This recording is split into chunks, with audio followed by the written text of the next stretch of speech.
it's Carolyn here with the Sportsmetrics team. Kind of going along with the post that Stephanie brought up, we wanted to bring you guys a series of kind of home videos to keep up with training, talk about additional cueing and things like that with your at-home training. So today I wanted to talk about core stability and core strength. This is something that I think everyone recognizes as important for sport performance and injury prevention, but it doesn't get a lot of one-on-one attention, and I think a lot of people don't really know if they're doing their core exercises correctly. So today I wanted to kind of walk through some phases and some tests you can do at home to kind of see where you're at with your core endurance and your core activation.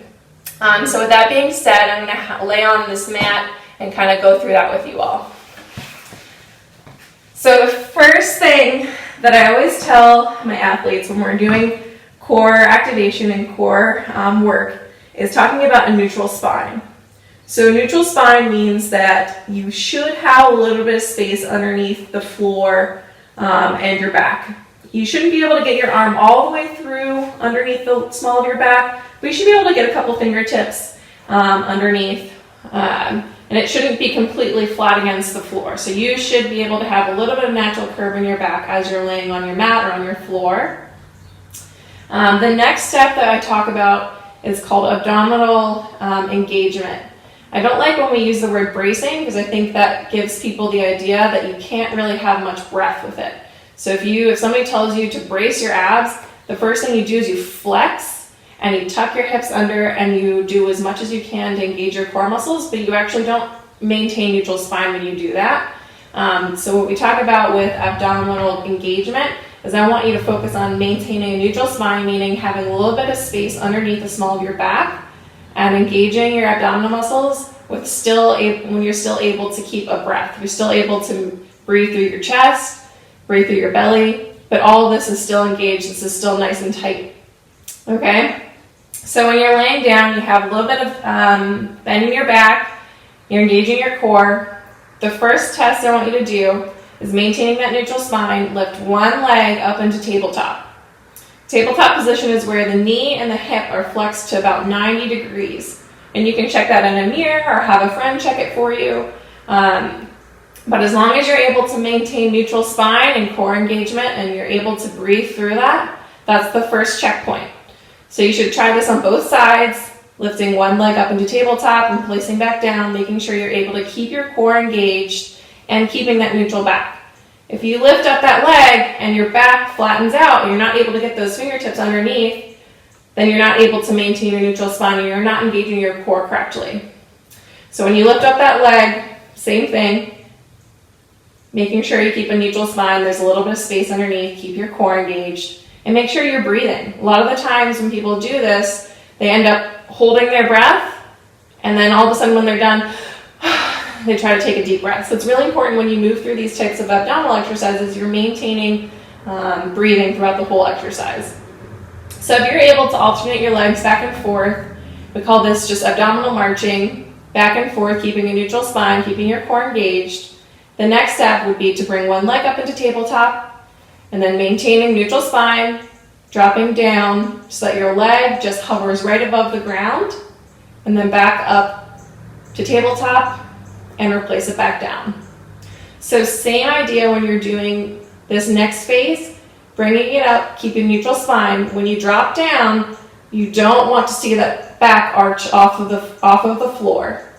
Keeping a neutral spine, not smushed into the mat, nice and neutral, core engaged, hovering a couple inches off of the floor, back up to the tabletop, and back down. And go ahead and try that on the other side as well. So you lift up the other leg, drop it down, back up into tabletop, and back down. So that's the next phase of core engagement.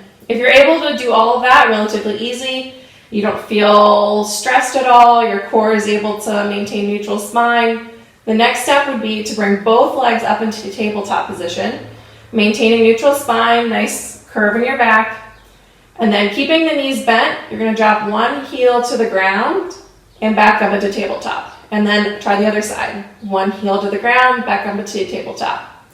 Both sides are going to be different, so make sure you're testing both sides when you're at home. You might find that one side of your body is stronger than the other, so you might be able to maintain nice neutral spine with one leg, but you drop the other one down and all of a sudden you lose neutral spine. So make sure you're doing it on both sides.